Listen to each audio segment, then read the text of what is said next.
हर मौत की एक कहानी होती है। कुछ कहानियां वक्त के साथ दफन हो जाती हैं और कुछ हमारे साथ रह जाती हैं हमेशा के लिए। यहाँ मिलेंगी आपको वो कहानियां जो सच्ची हैं मगर नींदें चुरा लेंगी। स्पूकी डेथ डायरीज पर आपका स्वागत है, जहां डर सिर्फ एक एहसास नहीं, एक हकीकत है। साल था 1974। सर्दियों की एक ठंडी और शांत रात थी। अमेरिका के न्यूयॉर्क राज्य के एक छोटे से शहर एमिटीविली में कुछ ऐसा हुआ जिसने पूरे देश को हिलाकर रख दिया। इस रात एक 23 साल के नौजवान रोनाल्ड डेफेओ जूनियर ने ऐसा काम कर डाला जिसकी किसी ने कल्पना भी नहीं की थी। रोनाल्ड ने अपने ही परिवार के 6 लोगों को मौत के घाट उतार दिया। अपनी मां, अपने पिता, 2 छोटे भाइयों और 2 बहनों को। सब सो रहे थे और रोनाल्ड ने एक के बाद एक सभी को उनके बिस्तर पर ही गोली मार दी। जब पुलिस को सूचना मिली और वे घर पहुंचे तो वहां का नजारा ऐसा था कि रूह कांप जाए। घर के हर कमरे में लाशें पड़ी थीं, दीवारों पर खून के छींटे थे। हर शव अपने अपने बिस्तर पर ही था। किसी ने भागने की कोशिश भी नहीं की थी। ऐसा लग रहा था जैसे सबको एक ही तरीके से बड़ी बेरहमी से एक एक करके मारा गया हो। पुलिस ने रोनाल्ड से पूछताछ शुरू की। शुरू में रोनाल्ड ने कहा कि किसी माफिया किलर ने उसके पूरे परिवार को मार दिया। उसने बताया कि उसके पिता का कुछ माफिया से झगड़ा था और उसी के बदले में यह हमला किया गया। लेकिन पुलिस को उसकी बातों पर शक हुआ। अजीब बात यह थी कि किसी भी पड़ोसी ने गोली चलने की आवाज नहीं सुनी थी।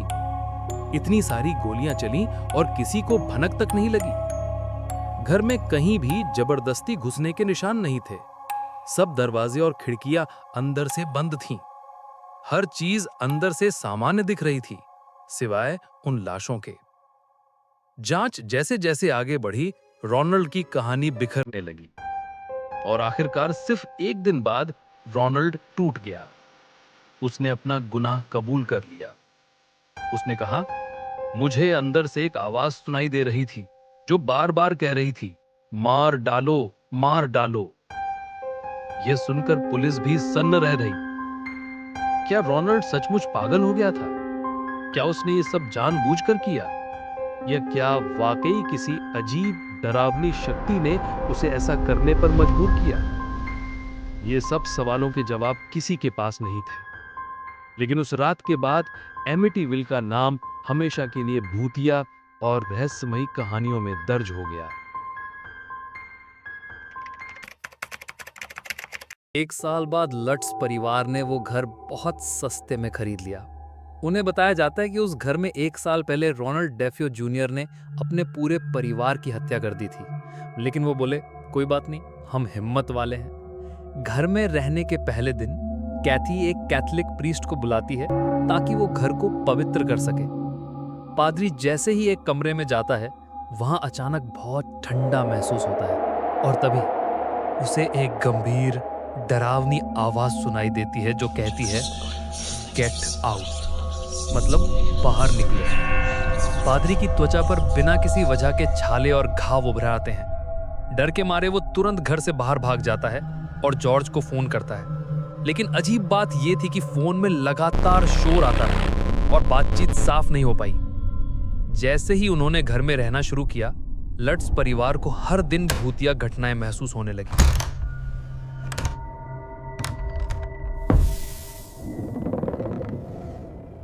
जैसे दरवाजे अपने आप खुलना और बंद होना, खून जैसे लाल तरल का दीवारों से टपकना, कमरे में बिना वजह ठंडक, बच्चों के साथ अदृश्य शक्तियां खेलती थीं।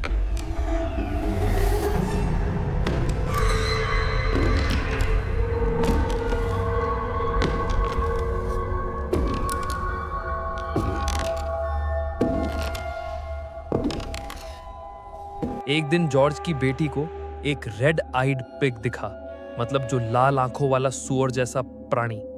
जॉर्ज की हर दिन 3:15 पर नींद खुलना।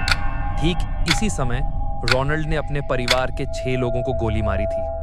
और सबसे डरावनी बात, आवाजें उन्हें भी वैसा ही करने को बोलती थी जैसा रोनाल्ड को बोला करती थी। लेट्स परिवार सिर्फ 28 दिन उस घर में रह पाए। एक रात उन्होंने घर में इतनी डरावनी चीजें देखी कि बिना किसी सामान के भाग खड़े हुए। इस घटना ने पूरे अमेरिका को हिला दिया। घर में पैरानॉर्मल एक्सपर्ट्स और पत्रकारों की भीड़ लग गई। मशहूर इन्वेस्टिगेटर्स एड और लोरेन वॉरेन ने कहा कि वहां एक दुष्ट आत्मा है। उन्होंने उस घर में नेगेटिव एनर्जी और पोजेशन की पुष्टि की। 1977 में एक किताब छपी, द एमिटीविल हॉरर, और फिर उसी के ऊपर बनी 1979 की हॉरर फिल्म जो सुपरहिट हुई। इससे एमिटीविल हाउस एक मशहूर हॉन्टेड लोकेशन बन गया। कुछ लोगों का कहना है कि यह सब ज्यादा प्रचार के लिए था। 1980 के बाद उस घर में कुछ नए परिवार रहने आए, लेकिन उन्होंने कोई पैरानॉर्मल एक्टिविटी नहीं बताई। कई लोग मानते हैं कि लुट्स परिवार की कहानी बनावटी या बढ़ा चढ़ाकर बताई गई थी, लेकिन रोनाल्ड डिफेयो की हत्या की वारदात तो 100% सच थी। और कई लोग आज भी कहते हैं कि उस घर में कुछ तो अनसुलझा है, कुछ ऐसा जो इंसानी समझ से बाहर है। पर रुको, आप सभी सोच रहे होंगे कि रोनाल्ड डिफेयो के साथ क्या हुआ। तो पुलिस ने रोनाल्ड पर हत्या के 6 मामलों में केस चलाया। रोनाल्ड के वकील ने कहा कि वो पागल है, इसलिए उसे जेल नहीं बल्कि मानसिक अस्पताल में भेजा जाए, लेकिन कोर्ट ने इनकार कर दिया। वो पूरी तरह समझदार था और जानबूझकर उसने हत्या की है।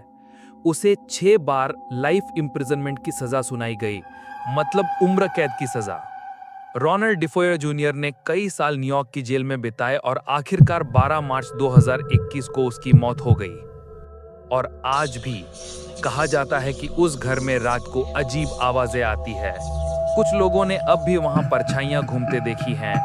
दरवाजे अपने आप खुल जाते हैं और घर के पास से गुजरने वाले लोग कहते हैं कि वो घर अब भी कुछ कहता है। शायद वहां कुछ अधूरा है जो अब भी सुलझा नहीं। तो अगली बार अगर आप एमिटीविल के पास से गुजरें तो एक बार उस घर को देखिएगा, लेकिन अंदर जाने की कोशिश मत कीजिएगा, क्योंकि जो एक बार अंदर गया वो वैसा कभी वापस नहीं आया। क्या एमिटिबल हाउस वाकई भूतिया था या ये सब सिर्फ एक डरावनी कहानी थी? सच क्या है, इसका फैसला आप करें कमेंट सेक्शन में। तो दोस्तों, कैसी लगी आपको ये खौफनाक कहानी? अगर सच में रोंगटे खड़े हो गए हों तो वीडियो को लाइक जरूर करें और ऐसे ही डरावनी सच्ची कहानियों के लिए स्पूकी डेथ डायरीज को सब्सक्राइब करना ना भूलें, क्योंकि अगली कहानी आपकी नींदें उड़ा सकती है। मिलते हैं अगले डर के साथ, तब तक अंधेरे से बच के रहना।